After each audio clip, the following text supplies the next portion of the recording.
Well, we ought to let Eleanor and Pete say a few words after all the things we've said. They need to defend themselves or support us. And so now we have the opportunity to hear from Eleanor van Lierop. And if she'll come forward now, appreciate it.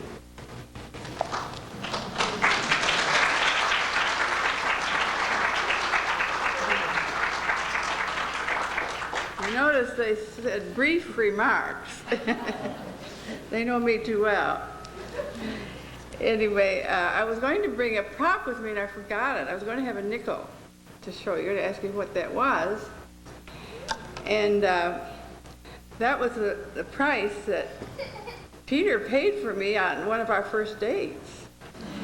And it happened that our children were at their grandmother's and they saw his account book for University of Michigan. And so they looked in, and here it said, date with Eleanor, 5 cents. So they came to their dad and they said, how can you be such a cheapskate? You only spend 5 cents on a date with Mom. And he said, well, you must remember, in those days, you could buy a Coke for 5 cents, and we'd get 2 straws, and we'd each drink it. Or you could buy a dip of ice cream for 5 cents, and we'd get 2 spoons, and we'd both eat it. Or you could buy a cup of coffee, and first one of us would take a sip, and then the other. So we had a good time with 5 cents.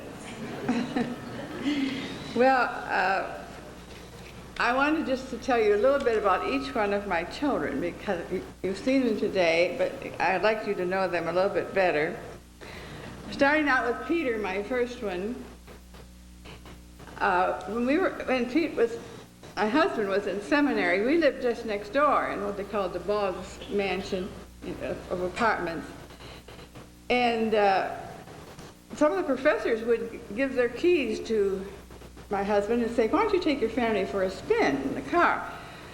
And then my father would come from Michigan, and he would come in the car and give Pete the keys and say, why don't you go for a ride in the car? So one day Peter Boy said, we called him Peter Boy, I'm sorry, said, Dad, why don't you buy some keys and we can have a car?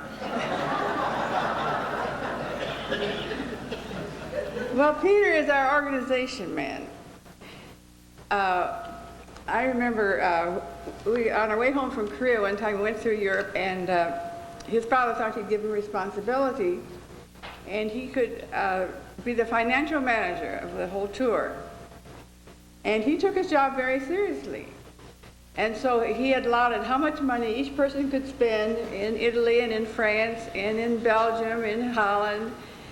And then and I would kick and scream and say, I've got to have some more money. I need to buy one more thing, and it's just $10. No, Mom, I don't trust you. I said, I'll borrow from what I'm going to spend in Belgium. No, Mom, you only get what I can give you, just not one penny more. And so he still organizes the things at home. He has everything on computer. Of course, a lot of people do these days. And he showed me one day all the different parts of his life that were on computer and how he could just bring it up in a moment's notice. Well, let's go to Ben. When Ben was 7 years old, he was a master of ceremonies. We were coming home from Korea on the President Cleveland, and they had a lot of activities for the children. And so the activities director decided that the children would give a talent show one of the last nights on the shipboard. And so there were children that had piano solos and vocal solos and acrobatics and dancing. And the activities director said, I've chosen your son to be the MC. And I said, oh, what should he do? And he says, well, we have a program here, and he'll just read that. And I thought, oh dear, because Ben was dyslexic and he couldn't read. But he got up there and he advertised each piece as it went along, and he gave the composer and the name of the piece. Afterwards, I went to him and said, Ben, how did you do that? And he said, I just memorized it all. And another time, We had a rule in our family. We were Sabbath-keeping, psalm-singing United Presbyterians. I was raised that way, and so I thought our children ought to be raised that way too. And so no after sports on Sunday. And one day, Mrs. Kim, one of our neighbors, said, "Can Ben come over for TV and supper?" And I said, "Oh, that would be real nice." And so I told Ben he could go and play with their boys. And he came back about 8:30, and I heard him going straight up the stairs to bed. And I said, "Ben, did you have a good time? Come tell me about it." "Oh, I'm so tired. I want to go to sleep now." And that wasn't too strange for Ben because he always seemed to require a lot of sleep, so I didn't worry about it. In the middle of the night, I heard this moaning and groaning, and so I went to him. Here he was with his arm, and this part of his arm was sticking out that way, and he had a high fever. Well, in the street that we lived on at Youngstown University, we had 4 doctors, 1 Presbyterian, 2 Methodist, and 1 Canadian, all mission doctors. Well, I called the Methodist doctor this time because we sort of made the rounds of who was going to make the night calls. He came over and he says, "Well, he's definitely broken his arm, but I wouldn't go there to the emergency room tonight. You can take him in the morning, but in the meantime, I'll give you some pain pills for him and maybe a little sleeping medicine so he can go to sleep." And so that was Ben. Well, I asked Ben, I said, how did this happen? But he wouldn't say a word. And then after he'd come out of the operating room was the recovery room, he turned to me and he said, "Oh, Mommy, I guess it serves me right because I was playing baseball on Sunday." And I said, "Well," and he said, "but how else can I play with the Korean kids?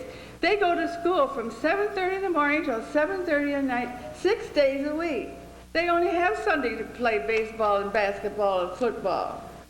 And I said, "Well, I think we're going to have a family council and see if we can relax our rules a little bit." So, but next was Ellie Jones. Ellie was born in Tokyo.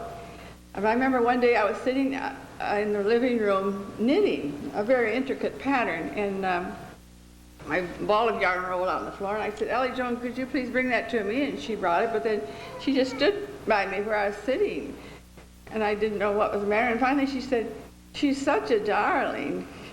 And then I realized I hadn't thanked her for getting the yarn. And so she wanted a hug and some things. But Ellie also, you heard Ellie play today. Well, Ellie was playing already in high school. We had a spring festival every year at Soul Foreign School where the children went to school. And both children were singing. I mean, both of the girls. The boys had already gone to college. Both the girls were singing in separate choirs. And I got to school and looked at the program, and there I saw Schumann's Concerto by Eleanor van Lierop. I just went panicky. I said, "Honey, she hasn't even practiced that at home." And I was just worried stiff and set on needles and pins. And then, but the time came for her part in the program. She got up and she played it just without a flaw. And I went to her afterwards. I said, "Ellie, how did you do that? You didn't practice that enough." "Oh, I practiced at school, and when I was home, I practiced it in my head." Well, Martha was our 5-year-old going on 18. She always wanted to be very sophisticated and tried to act as old as her sister, if not older. And she always enjoyed using words that she didn't even understand. But I remember one day she was in the living room talking to her brother, and she says, "Benny, don't you dare consult me." She meant insult.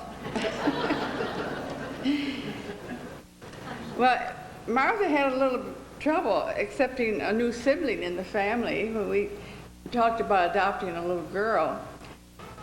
And before we did, we sent letters to all the children telling them we were thinking of adopting a little girl, a little Korean girl, and would they give their permission? Well, Peter and Benny and Ellie wrote back next mail, "Oh, that sounds wonderful. I'd just love to have a baby sister, our little sister." And we didn't hear from Martha. 1 week, 2 weeks, 3 weeks, 4 weeks. And we weren't going to adopt until we were sure that everybody agreed to this. Well, finally the letter came. And she said, I couldn't answer you at first because I had to do my grief work. And then she said, I thought, well, I've always been the baby, and now someone else is going to take my place. But it wasn't too much fun being the baby because, like at family prayers, first Daddy would pray, and then Mom, and then Peter, and Benny, and Ellie, and I would be last, and there's nothing left to pray for.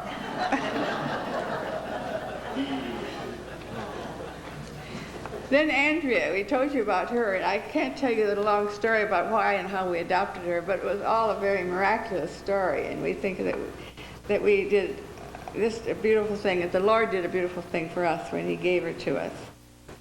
But I remember when we came back from America, we were had bought a house, and we had to furnish it, but we didn't have a lot of money, so we bought a lot of this knocked down furniture and built up furniture.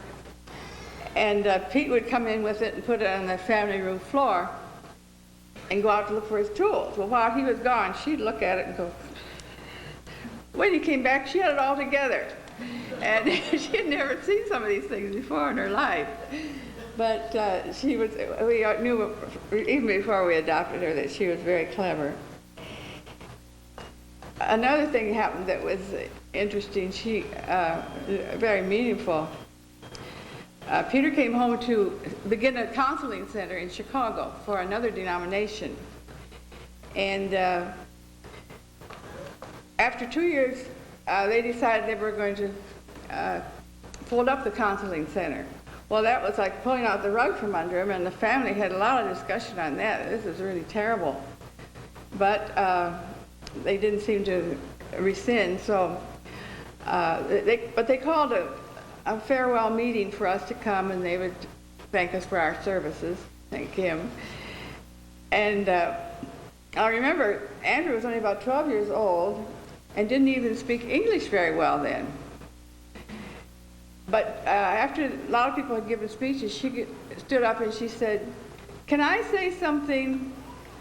So she went to the microphone and she said, "I don't know why you don't want my dad to work for you, but I know he's a good man, and I know God will take care of us."